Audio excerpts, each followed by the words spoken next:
Welcome to POL Classics. Be sure to check out the best of POL from over the years.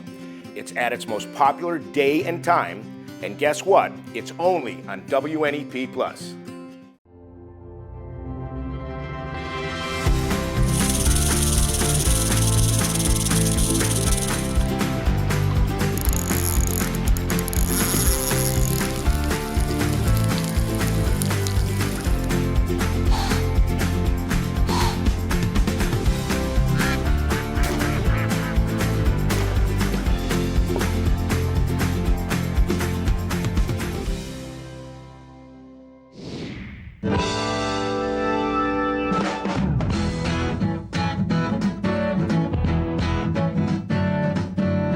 WNEP proudly presents the premier outdoor show in northeastern and central Pennsylvania.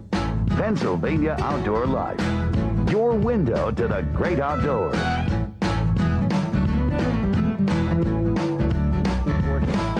Tonight on Pennsylvania Outdoor Life. We'll make sure your boat is safe and ready for the water.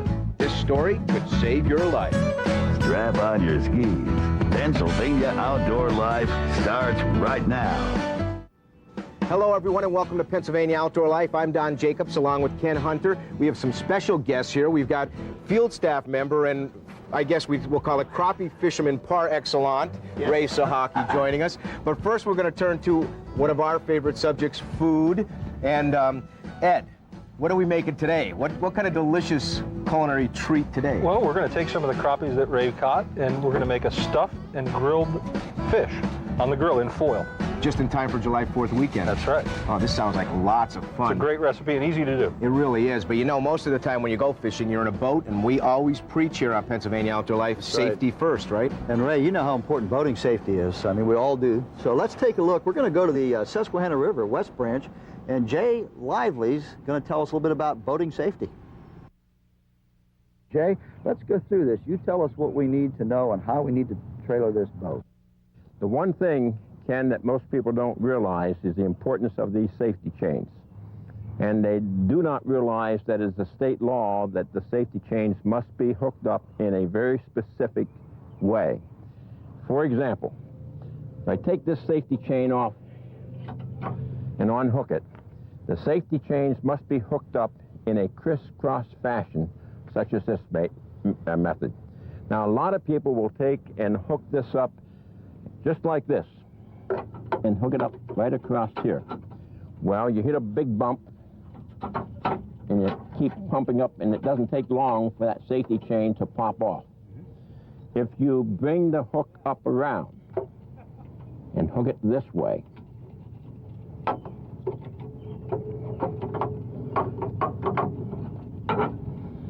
it won't bounce off. You hook it, you bounce it all day long, and it will not hook off.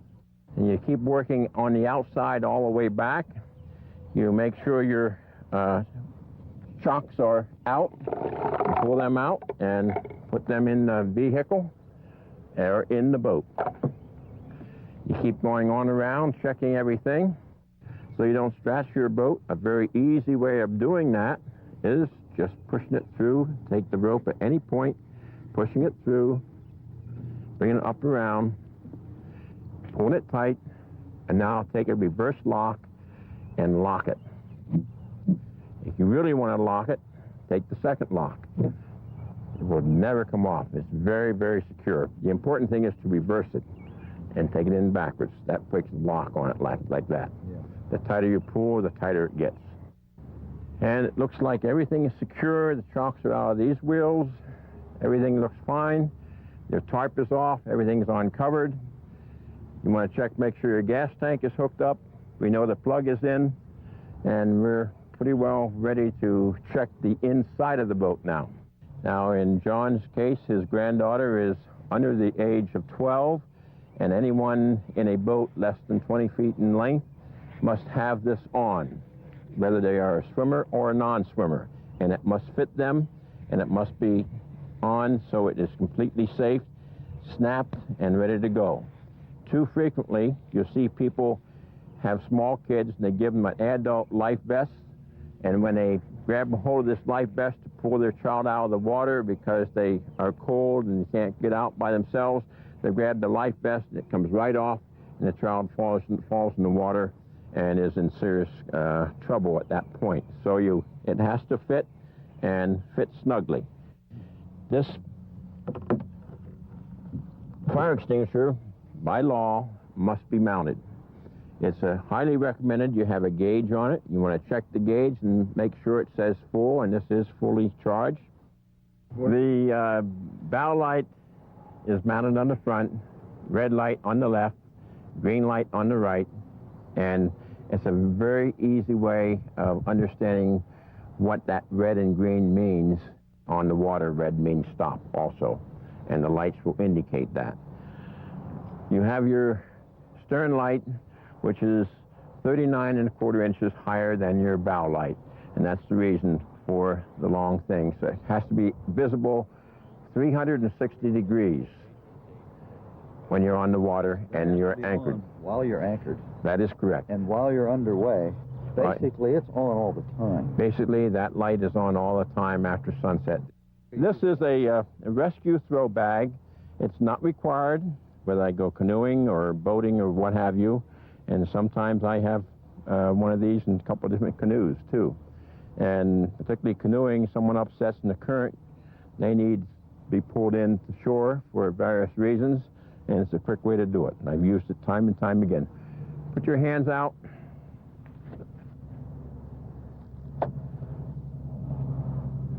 And now I would speak to him and say, John, just hang on to the rope. Don't try to get to the bag. Just hang on to the rope. Don't pull on it. Keep your eyes on me.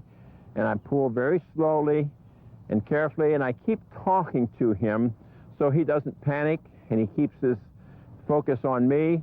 And John, keep looking at me, and you're going to be okay. I'm going to bring you in the shore here, and as soon as we get close, I'm going to extend my hand and just reach out and grab my hand. Now we're going to pull you right up to the boat, and I'm going to let him sit there and rest a little bit. He's going to feel secure, and then we're going to get him on board. Thanks, Jay, for those great tips. You know, there's so much to learn about boating safety. We didn't have a chance to cover everything.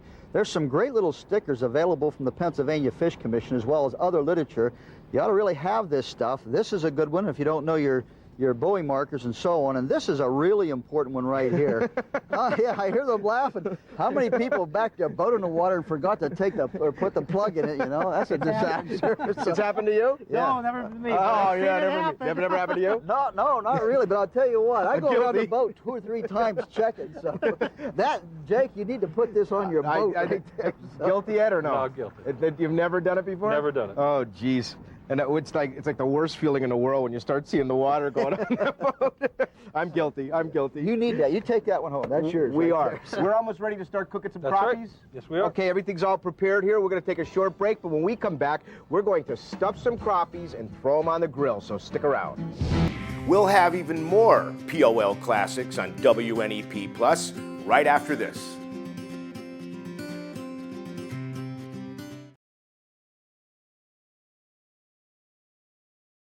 Welcome back to Pennsylvania Outdoor Life. You know, we went out and did a little fishing. We caught a couple of crappies with Ray Sahaki, and we handed them to our master chef here for POL, Ed Stepansky. Thank Eddie, you, how do Jake. we do it, buddy? Well, grilling fish, whole fish, is really easy. It's not very complicated, and it's really delicious. And some of the best fish to use are croppies, like Ray caught here. Really good fish to use.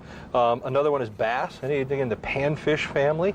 Even larger sized trout, stuffed very well. So how do we get started? Well, what we have to do is, obviously, Ray has this one gutted, which is a good thing to do. And then, you know, take the scales off like you would scale a fish, either with a scaler or a sharp knife, and just drag it along the fish to get the majority of the scales off. Those are coming off pretty easy. Yeah, they are. They are. So you have it scaled, you leave the head and everything else on. That's right. At the point that's all cleaned up to your liking, then what do you do? Well, you want to mix the stuffing that's going to go inside the fish. And there's only a few ingredients. One is a small can of crab meat, chopped crab meat, or you could use lumped crab meat. Yep, okay. Just throw that right in the bowl, Ray. Yep. And into that, you're going to add some tiny shrimp, which come in a can. Okay. Just dump them in there.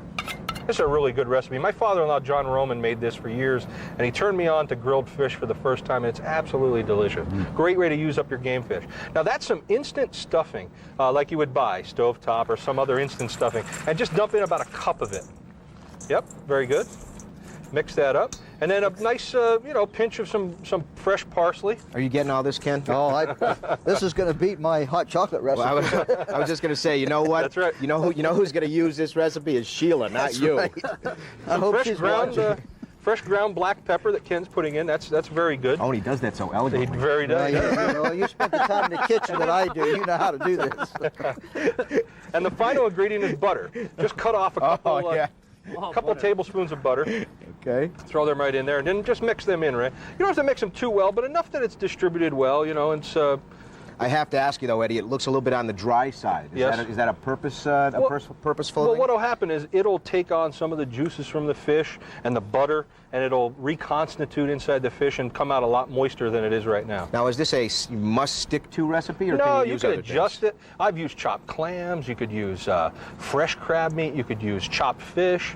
You could use homemade stuffing, or cornbread is another really good.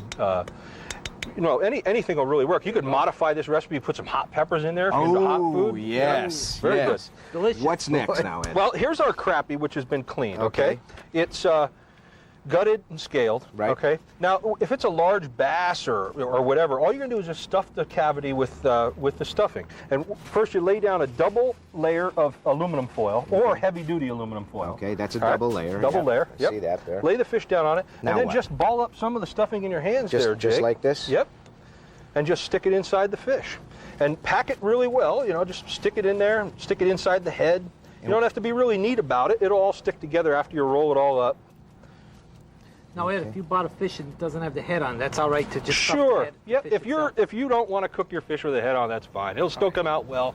I prefer to, though. There's a lot of juices in the head, and that'll help make it a better flavor and help. I think it comes out better with the head on.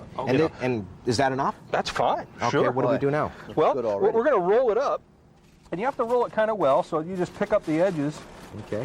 and roll it over a couple of times so it doesn't leak all over your grill and make a mess. Okay.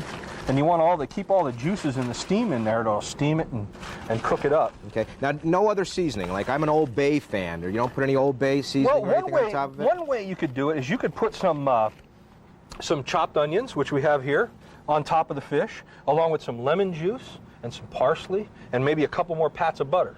All right, you just put it right on top of the fish and roll it up. Now, after it's rolled up like this, you lay it on a table. Okay. All right, and you measure how high it is from the table. If Okay. it's 2 inches, it's 20 minutes per inch. So depending on how big your fish is, if you have a big bass, we've done huge largemouth bass out of a farm pond, Right. and it ends up being 4 inches thick after with the stuffing in it, and you measure how high it is, and it's 20 minutes per inch. Okay, so I'm looking at about an inch and a half, maybe, almost 2 Yeah, inches. so we're talking almost 30 minutes. Yeah, okay. Flip it about halfway through when you put it on the grill, Uh-huh. and it'll steam inside there and really be a delicious fish. How long do you put it on the grill for?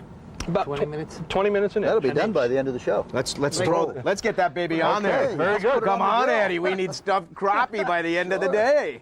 Let's go. Yeah. And about halfway through the cooking process, flip it over, Okay. and it'll be ready It'll to be eat. ready. Now, you did say that it's a very fluid, flexible kind of stuffing. Here's the stuffing that we just did for you here on Pennsylvania Outdoor Life. We added there's one whole fish with scaled and gutted, a can of crab meat, some shrimp, instant stuffing, fresh parsley, lemon juice, butter, salt, and pepper, and then you stuffed it and cooked it for about 20 minutes on an inch. But the key there, too, is that this is going to be on WNEP.com, plus all the other incredible recipes you've offered us in the past. Yep. So that's a really Go to the cool- website, really you cool can I'm thing. glad we got this guy on board. Yeah, should we I may learn something here after You might all. take up cooking, Ken. I guess. Should we take a break? Yeah, let's take a break. We'll be back with some more good food. POL Classic, we'll have much more of it on WNEP Plus right after this.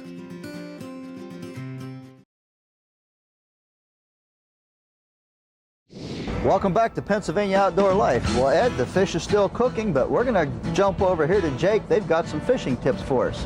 Yes, we do. Ray Sahaki, our field staff member, although we had him fishing for crappie and pickerel recently. A lot of guys have turned their attention to the bass season. What's your tip today, Ray? My tip is the proper adjustment of a bait cast reel, which a lot of people have trouble with. It's your level adjustment. Okay. And on the side of your reel, next to your star drag, you have a level adjustment. When you make your adjustment correctly, tighten it up just enough so that when that lure falls to the ground, you shouldn't have no backlash at all while it hits the ground. When you do that, you know your tension is set right. The second adjustment on most reels, they have the windage on the side of the reel. You adjust that at the right amount so when the wind's blowing at you, if you throw into the wind, you don't also have the backlash. So you make your adjustment, and then you can make your cast, and there's absolutely no backlash. If you make those adjustments, you'll have no trouble with your bait casting outfit. Now, as far as backlash, is that a big problem usually? Or is that what a lot of guys do wrong? A lot of problems with the backlash, especially on these bait casting reels. But if you make these adjustments, you won't have any trouble at all. All right, well, good luck if you're going out there for bass. Thank you. Good luck to our viewing audience if you're going out for bass, and good luck to our chefs over there. I hope you're not burning that delicious stuffed crappie of ours. Great. You guys stay over there. Good tip, by the way. The fish is doing just fine, but you know, before we get into this fish and try some of it, let's take a look at people and places. We opened this week's edition of Pennsylvania People and Places with some successful turkey hunters. First, we see Jay Simeon of Music and the spring gobbler that he bagged on the Saturday before Mother's Day. Jay took this 22-pound bird while hunting in Susquehanna County.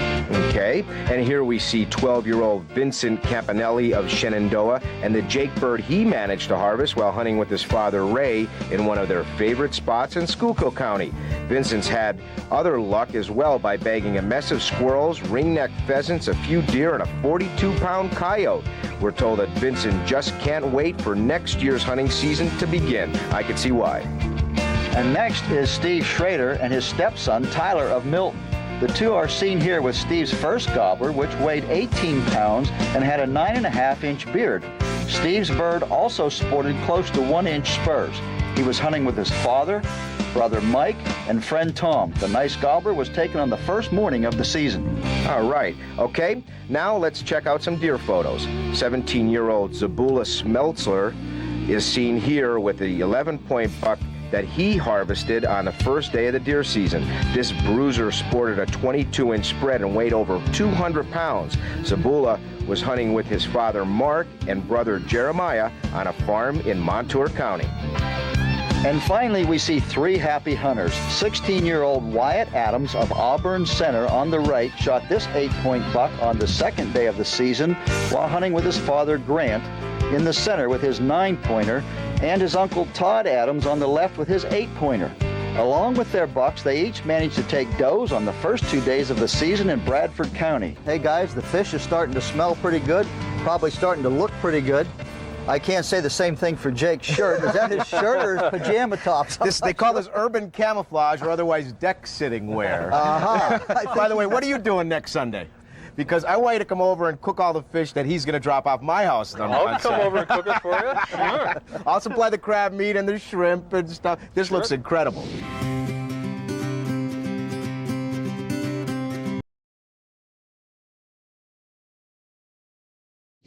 Let's take a look and see how it's going right now. Yeah, it's going well. We flipped it about halfway through. Okay. Now, let me ask you a question. I think a lot of people tend to overcook their fish, and your rule is 1 inch, 20 minutes. That's right. So we got about 1.5 inches here. We're doing a little over 20 minutes, I guess, on this almost grill. 30 minutes, yeah. So, but yet you recommend not to overcook the fish? Oh, no, fish could be eaten on the raw side, you know. This isn't going to hurt you. It's not going to hurt you, right, and especially fresh caught fish like this. Yeah. And if you're not into cooking whole fish, you could do this with fish that you buy from your local fish store. You know, I love doing haddock or flounders, delicious like this. And obviously you're only going to cook it for a few minutes because they're, you know, thin cuts of meat. Right. And what you do is, after they're done, just flip them off the grill, and then bring it over to the table and open it up. Now these will be nice and steamed up inside there, very hot. Well, while we're preparing this, let's take a look over here. We have some products to give away. You're going to tell us a little bit about some of the lures we have and another tip from our our field staff member. That smells entirely too good. It's delicious. Now, how come you catch it? I help cook it, and we're not over there where the fish is. I don't know. I guess we just have to learn how to keep fishing. All right, Ray. It is the bass season. Guys are making mistakes, getting hung up on branches and trees. Give us a couple of the different scenarios that you can throw different lures with. Okay, one of the techniques is if you have some overhanging branches, it's called an underhand roll cast. And all it consists of is you take your lure, you make your tank, and you cast it down, and it throws the lure underneath the branches, nice and easy. Low to the water. Low to the water. Can we see that again? No splash. Just take it, and you make your can nice and easy underneath the branches. Another tip, if you're fishing calm, slick water, is your pitching. Just take your lure, take it, and pitch it.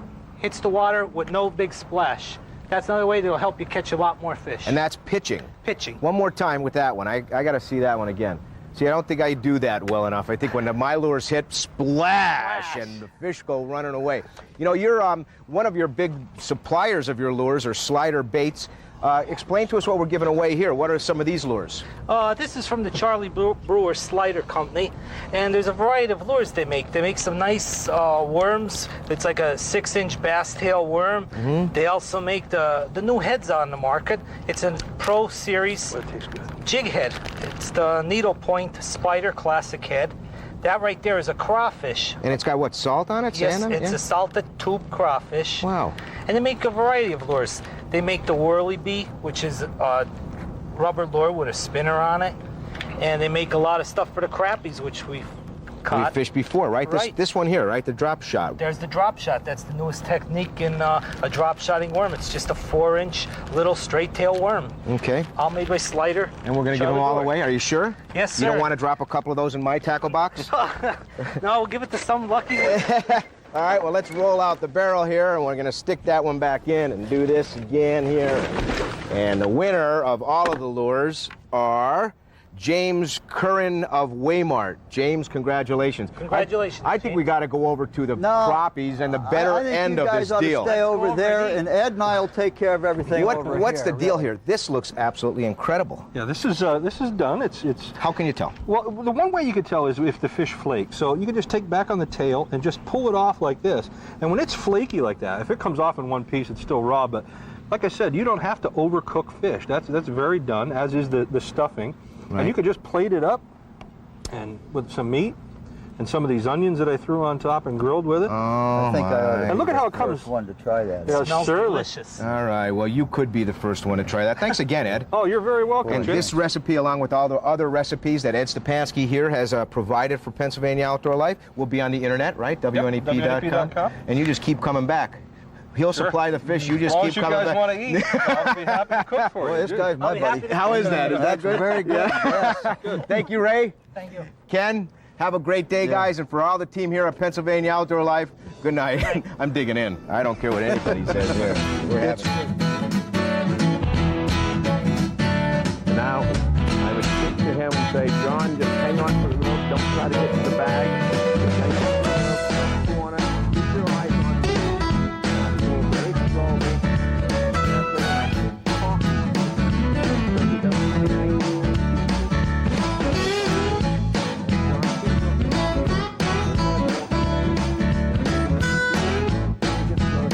Pennsylvania Outdoor Life is a local presentation of WNEP TV.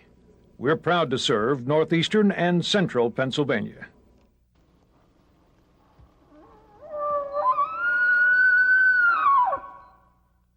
Thank you for joining us for a look back at POL Classics. Now I'm going to invite you to join us every Sunday night at 6:30 on WNEP+.